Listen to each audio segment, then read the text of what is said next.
टंडोला यार से bureau chief आफाक Ahmad Khanzada.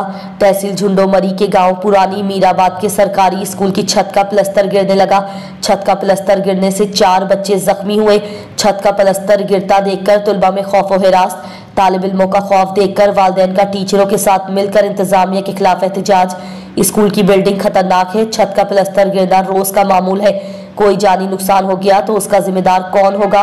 School की खस्ता हाली के मुतालिक जिला इंतजामिया और महकमा तालीम के अफसरान को आगाह कर चुके हैं, कोई भी सुनने को तैयार नहीं। स्कूल की बिल्डिंग की मुरम्मत करवा कर दी जाए ताकि बच्चे सुकून से तालीम हासिल कर सकें। इलाका मकीनों का मुतालबा।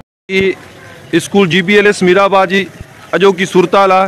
ये गोठाण आया ने मीराबाद स्कूल में पंजा ॿार खणण। इन्हनि जो चवण आहे त जेसी स्कूल जो कम नथो थिए तेसी पंजा ॿार सी स्कूल में कोन पढ़ाना मोकिलींदासीं। अचो त इन बारे में गोठाणनि सां ॻाल्हायूं था। जी दा तव्हांजो छा चवण आहे?